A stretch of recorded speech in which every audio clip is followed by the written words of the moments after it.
Auzubillahiminash-shaytanir-rajim. Bismillahir-rahmanir-rahim. I am Rana Waliullah Sadki. Your teacher is here again to teach you English. Please open your books at page 13. Page number 13 आप निकालें. Paragraph number 3 जो है वहां से हमने आप start करना है. मैं रीडिंग आपके सामने करूंगा, आप गौर से सुने. Quaid-e-Azam Mohammad Ali Jinnah was a nation builder and a great patriot. He wanted to protect the values, culture and traditions of the Muslims of the subcontinent. He gave the Muslims a sense of identity by securing a separate homeland for them. He said, "We must develop a sense of patriotism which galvanizes us all into one united and strong nation." जी, Quaid-e-Azam Mohammad Ali Jinnah was a nation builder. was verb जो है simple, जब हम इसको इस्तेमाल में लेकर आते हैं उस वक्त उन सेंटेंसेस में कि जहां हमने था, थी, थे का यानी पास्ट में एक कांसेप्ट देना होता है, तो कायद-ए-आज़म मोहम्मद अली जिन्ना थे.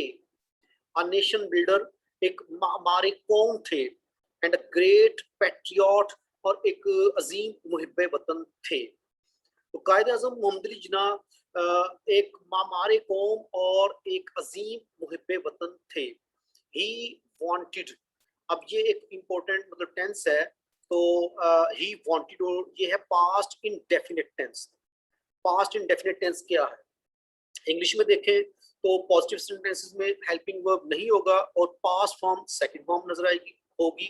जैसे आपको यहाँ नजर आ रहा है ही वांटेड, तो हेल्पिंग वर्ब नहीं है, और वांट से जो वांटेड है वो पास्ट फॉर्म है, सेकंड फॉर्म है. इसी तरीके से यहाँ आ रहा है ही गेव, तो गिव और गेव, ये तो पता है कि गिव की पास्ट फॉर्म गिव है, सेकंड फॉर्म है. तो ये जो आया ही गेव, तो ये भी आपका पास्ट इंडेफिनिट है, पॉजिटिव सेंटेंस. और जब हम इनको ट्रांसलेट करते हैं इनटू उर्दू, तो इनके जो वर्ड्स फिक्रे आएंगे, जो उनके आखिर में वर्ड्स जो आएंगे वो है अलिफ छोटी है बड़ी ये भी आ सकती है, या फिर अगर वो पास्ट में कोई हैबिट है, रूटीन है जो अब आप छोड़ चुके हैं, खत्म कर चुके हैं, तो फिर वो इस तरह के वर्ड्स आते हैं, ता था, ती थी या ते थे. ये पास्ट इंडेफिनिट है पॉजिटिव में, और नेगेटिव में डिड के साथ प्रेजेंट फॉर्म फर्स्ट फॉर्म आएगी. और ये है आपका पास्ट इंडेफिनिट. भी बहुत ज्यादा इंग्लिश में इस्तेमाल होता है, क्योंकि जो चीज पास्ट का हिस्सा बन जाती है उसको जब आप एक्सप्रेस करते हैं, डिस्क्राइब करते हैं, तो वो पास्ट में होती है, और वो पास्ट इंडेफिनिट में भी ज्यादातर होती है. He wanted, यहाँ हम तर्जुमा करेंगे आप चाहते थे. क्या चाहते थे? To protect. और आपको याद है हमने पढ़ा था कि टू के बाद जब प्रेजेंट फॉर्म आती है, फर्स्ट फॉर्म आती है, तो ये आपका होता है इन्फिनिटिव, जिसको मैंने आपको बड़ी तफसील से बताया था. तो आप तहफ़्फ़ुज़ करना चाहते थे. इससे पहले हमने प्रोटेक्शन लफ्ज़ पढ़ा था, तो प्रोटेक्ट वर्ब है और प्रोटेक्शन जो है उसका नाउन है. तो आप तहफ़्फ़ुज़ करना चाहते थे द वैल्यूज, आप जो अक़दार थी उनका तहफ़्फ़ुज़ करना चाहते थे, कल्चर, सकाफत या तहजीब का, एंड ट्रेडिशंस और रवायात का तहफ़्फ़ुज़ करना चाहते थे, of the Muslims of the sub continent. सब कॉन्टिनेंट कहते हैं बरसगीर. तो अब ये सेंटेंस की ट्रांसलेशन प्रॉपर इस तरह होगी कि आप बरसगीर के मुसलमानों की अक़दार, सकाफत और रवायात का तहफ़्फ़ुज़ करना चाहते थे. He gave, आपने दिया. यहाँ अब आप करेंगे दिया, इसमें देखिए अलिफ आ रहा है. ये कंटेक्स्ट के अकॉर्डिंग, जो टेक्स्ट लिखा था उसके अकॉर्डिंग हमें करना पड़ता, अपनी मर्जी नहीं होती. अगर यहाँ हम करते हैं कि आप देते थे तो वो मुनासिब नहीं है. He gave, आपने दिया. The Muslims a sense of identity. तो a sense of identity का मतलब है एहसास तशख़्ख़ुस. आपने मुसलमानों को एहसास तशख़्ख़ुस दिया. By securing a separate homeland. अब एक और इम्पोर्टेंट चीज जो है, जैसे हमने पढ़ा टू प्रोटेक्ट इन्फिनिटिव, तो सेम उसी के पैरेलल एक और चीज है, वो है ये आप देख रहे हैं बाय सिक्योरिंग. इसको हम डिस्कस करेंगे कि ये अब क्या चीज है. तो ये मैं आपको एक्सप्लेन करता हूं.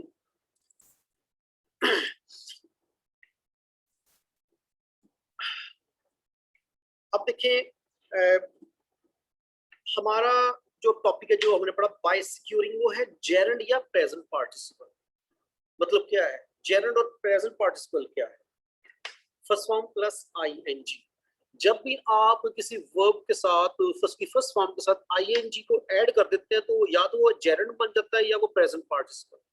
अब जो इनमें डिफरेंस है वो जरा थोड़ा सा एक लंबा टॉपिक है, वो हम अपने टॉपिक से जरा हट जाएंगे, लेकिन जो आपके लेवल का जो बोर्ड में आता है वो मैं आपको एक्सप्लेन कर देता हूँ। वो मैंने आपको कर दिया कि जहां कहीं फर्स्ट फॉर्म के साथ आईएनजी आप देखते हैं तो वो या तो जेरंड होगा या वो प्रेजेंट पार्टिसिपल होगा। फॉर एग्जाम्पल सिक्योर से स्क्योरिंग, प्ले से प्लेइंग, डिस्कसिंग और एक्सप्लेनिंग, इन सब में जो था आप देख रहे हैं सब में फर्स्ट फॉर्म के साथ आईएनजी ऐड हुआ है। और एक चीज और ध्यान में रखें कि normally a verb followed by a preposition is in ING form. क्या मतलब है इसका?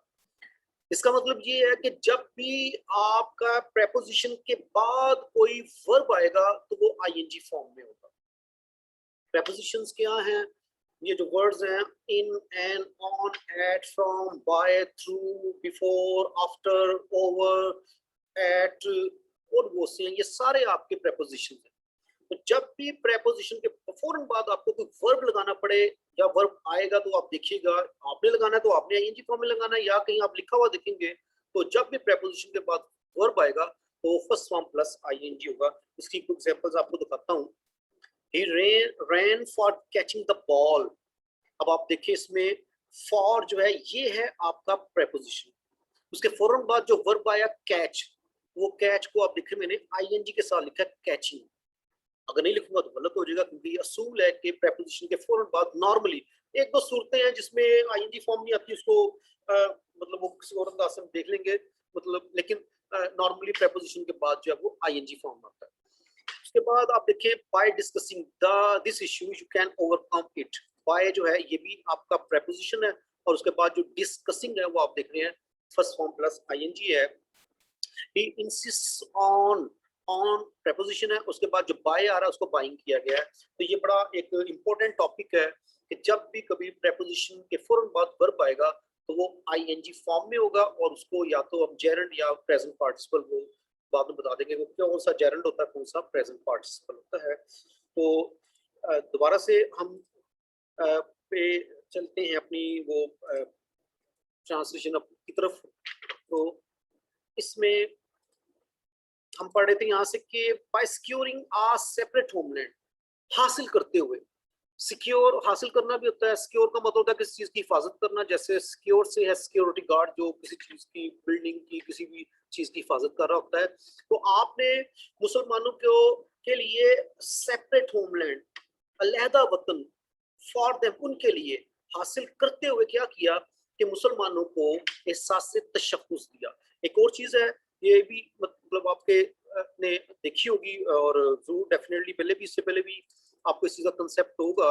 तो आप देखें ये जो आया देम, यहाँ आया ही, इधर इस तरह यहाँ भी आया ही। तो ऐसे वर्ड्स जो आपको पता है कि जो किसी नाउन की जगह पर हम यूज करते हैं तो दे आर कॉल्ड प्रोनाउंस। तो ये देम, ही और ही, शी, इट, हिज, हिम, उसी तरीके से देम वगैरह, ये सारे के सारे जो है वो प्रोनाउंस होते हैं। अब इसकी ट्रांसलेशन आपने कैसे लिखनी है?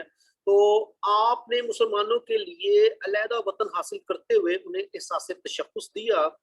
He said, आपने फरमाया we must develop, must develop, ये भी एक इम्पोर्टेंट चीज है कि जब भी किसी सेंटेंस में अगर आप ये मीनिंग देना चाहते हैं जरूर चाहिए, तुम्हें ऐसा जरूर करना चाहिए, तुम्हें लाजमी तौर पर जो है वो कानून का की पासदारी करनी चाहिए। तो लाजमी तौर पर चाहिए या जरूर चाहिए, हरगिज नहीं चाहिए, बिल्कुल नहीं चाहिए, ये सारे इसी मीनिंग में आते हैं।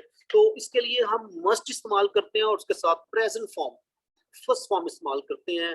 यू मस्ट नॉट आर्ग्यू, तुम्हें दलील बिल्कुल नहीं देनी चाहिए, मतलब मैंने जो कह दिया बस अब करो, उस पर कोई उसमें आर्गुमेंट्स नहीं है। They must prepare for their examination, उन्हें अपने इम्तिहान की जरूर जो है वो तैयारी करनी चाहिए। इसी तरीके से you must not tell a lie, तुम्हें हरगिज जो है झूठ नहीं बोलना चाहिए। तो ये है मस्ट का इस्तेमाल। मस्ट के साथ प्रेजेंट फॉर्म फर्स्ट फॉर्म आएगी। Thus we must develop a sense of patriotism, हमें जो एहसास हुब्बुल वतनी है उससे जरूर फिरोग देना चाहिए। विच गैल्वेनाइजेस अस, अब देखें विच गैल्वेनाइजेस को देखें तो जो हमने कल परसों पहले भी जो हमारे लेक्चर में उसमें डिस्कस किया है कि जब हेल्पिंग वर्ब ना और प्रेजेंट फॉर्म हो और फिर एस लग जाए वो तो फिर 100% श्योर हो जाता है, तो ये प्रेजेंट इंडेफिनिट होता है। जिसमें उर्दू फिक्रों के आखिर में ता है, ती है, ते हैं लेकर आते हैं, तो विच गैल्वनाइजेस अस ऑल। तो ये जो जज्बा हुब्बुल वतनी है, तो ये चीज क्या है कि ये हम सबको उभारता है। गैल्वनाइज का मतलब है स्टिमुलेट करना, मोटिवेट करना, उभारना, आमादा करना, all into one United and strong nation. कि ये हमें किस चीज पर उभारता है कि हम सब लोग जो है वन यूनाइटेड, एक मुत्तहिद एंड स्ट्रॉन्ग नेशन और एक मजबूत कौम में हम ढल जाएं या बंध जाएं। तो हमें एहसास से हुब्बुल वतनी को जरूर फिरोग देना चाहिए कि जो हम सबको इस चीज पर आमादा करता है कि हम सब जो है एक मुत्तहिद और मजबूत कौम में ढल जाएं या बंध जाएं। अब आगे थोड़ा सा मजीद इसको पढ़ लेते हैं, तो थोड़ी सी 2-3 सेंटेंसेस की मैं रीडिंग करता हूँ। तो the spirit of patriotism makes us stay alert in the wake of foreign invasion. In the history of Pakistan, there are many instances when people laid their lives for the defense of the country. यहाँ तक कि हम रखते हैं the spirit of patriotism, हुब्बुल वतनी का जज्बा, यानी इसको पढ़ेंगे जज्बा हुब्बुल वतनी, makes us stay। तो ये देखें the spirit of patriotism makes, इसमें भी नो हेल्पिंग वर्ब और ये मेक्स प्रेजेंट फॉर्म और साथ एस लग गया, तो 100% इसने तो इस चीज को श्योर कर दिया कि ये प्रेजेंट डेफिनेट है। तो जज्बा हुब्बुल वतनी makes us stay alert, makes us stay alert जो है तो ये क्या है, ये ईडियम है। तो अब जरा देखते हैं कि ईडियम होता क्या है। मैं आपके सामने रखता हूँ एक स्लाइड और वो आपके सामने शेयर करता हूँ ताकि आपको इसका कंसेप्ट क्लियर हो जाए कि इडियम्स क्या होते हैं। तो अब हम डिस्कस कर रहे हैं इडियम्स। मैंने बताया कि ये जो आया मेक्स अस स्टे अलर्ट, और ये क्या है, ये इडियम है। इडियम्स क्या होते हैं? अ ग्रुप ऑफ वर्ड्स, ये कुछ वर्ड्स का एक ग्रुप होता है, एक लफ्ज नहीं होता, एक से ज्यादा वर्ड्स होते हैं whose meaning is different from the meaning, और इनका जो मतलब होता है वो उस मतलब से डिफरेंट होता है, मुख्तलिफ होता है ऑफ द इंडिविजुअल वर्ड्स, उस इडियम में इस्तेमाल होने वाला जो जो एक एक लफ्ज है उनका जो एक अलग अलग मीनिंग है। तो टोटली जब हम उसको ट्रांसलेट करते हैं तो मीनिंग बदल जाता है। तो इनको हम कहते हैं इडियम्स। जैसे फॉर एग्जांपल आया, उससे आगे आ रहा है इन द वेक ऑफ। वेक जागना जगाना के मीनिंग में आता है, लेकिन इन द वेक ऑफ जो ईडियम है इसका जो मतलब है वो होता है की सूरत में। तो आप देख रहे हैं मीनिंग बिल्कुल डिफरेंट है। इसी तरीके से up in the air, up in the air का मतलब होता है, वैसे लफ्जी तर्जुमा आप पढ़ ही जाएंगे कि हवा के ऊपर या हवा में, लेकिन इसका तर्जुमा है कोई ऐसी चीज के येट नॉट डिसाइडेड, जिसके बारे में हमने फैसला नहीं किया, तो हम कहेंगे अप इन द एयर। और इसी तरीके से है out of sorts. Out of sorts कहते हैं, सॉर्ट्स कहते हैं टाइप को, किस्म को, लेकिन आउट ऑफ सॉर्ट्स का मतलब है सिक या इल। मतलब एक बंदा आपसे कहता है कि यार मेरे साथ चलो, तो आप कहेंगे I can't go with you because I am out of sorts. उसका मतलब क्या होगा कि मैं नहीं जा सकता आपके साथ क्योंकि मैं बीमार। ये होते हैं हमारे इडियम्स। फिर से हम ट्रांसलेशन की तरफ आते हैं। तो अब कि ये जज्बा हुब्बुल वतनी जो है ये हमें चुकन्ना बनाता है। मेक्स अस स्टे अलर्ट का मतलब है चुकन्ना बनाना, यानी एक्टिव हो जाना। In the wake of foreign invasion, in the wake of मैंने अभी बताया आपको की सूरत में, और फॉरेन इन्वेजन में देखिए फॉरेन में जी साइलेंट, हमने पढ़ा था कुछ वर्ड्स कुछ लेटर होते हैं जो साइलेंट होते हैं, जिनको हम प्रोनाउंस नहीं करते बट लिखते जरूर हैं, तो फॉरेन में जी साइलेंट है। तो फॉरेन इन्वेजन कहते हैं बैरूनी जहरियत, जब कोई दूसरा मुल्क आप पर हमला करे उसे हम कहते हैं फॉरेन इन्वेजन। तो ये जो जज्बा हुब्बुल वतनी जो है ये बैरूनी जहरियत की सूरत में, इन द वेक ऑफ की सूरत में हमें क्या करता है, हमें चुकन्ना रखता है। In the history of Pakistan, Pakistan की तारीख में there are many instances, instances mean examples, मिसालें। तो बहुत सी ऐसी मिसालें हैं when people laid their lives. Laid the life का मतलब होता है जिंदगी निछावर कर देना, जिंदगी कुर्बान कर देना, कि जब लोगों ने अपनी जिंदगियां कुर्बान कर दी। अब इसमें भी आप देखें कि ये जो आ रहा है देयर, तो ये देयर जो है ये भी आपका प्रोनाउन है। तो जब ये लोगों के लिए इस्तेमाल हो रहा है देयर, तो ये नाउन की जगह पर इस्तेमाल कर रहे हैं, तो इसको हम बोलेंगे प्रोनाउन, कि जब लोगों ने अपनी जिंदगियां कुर्बान कर दी, क्यों कुर्बान कर दी? For the defence of the country, कि जब लोगों ने मुल्क के दफा के लिए, डिफेंस कहते हैं दफा, एक होता है दफा होना, वो नहीं है दफा है, दाल और फेल फॉर एन से लिखा जाता है, कि जब लोगों ने मुल्क के दफा के लिए अपनी जिंदगियां कुर्बान कर दी। तो पाकिस्तान की तारीख में या तारीख पाकिस्तान में ऐसी बहुत सी मिसालें हैं कि जब लोगों ने मुल्क के दफा के लिए जो है अपनी जिंदगियां कुर्बान कर दी। तो ये हमारा है आज का टॉपिक। तो इसमें हमने जो पढ़ा उसको आपने ट्रांसलेशन याद करनी है, और words meaning, spelling etcetera, grammar से रिलेटेड जो भी पॉइंट्स हैं वो आपने याद करने हैं। और ये जो भी होमवर्क, मतलब ये ट्रांसलेशन आपने जरूर लिखनी है, और इस ट्रांसलेशन को आप लिखें, और ये जो नेक्स्ट मंडे आएगा तो उसमें आपने ये होमवर्क चेक करवाना है। उसका जितना भी हम पढ़ लेंगे तो जो भी इसका काम होगा, फिलहाल आपने इसमें जो ट्रांसलेशन है वो आपने लिखनी है। इंग्लिश ना लिखिएगा, आपने इसके ऊपर ट्रांसलेशन लिखनी है, और बाकी इसको याद भी करना है।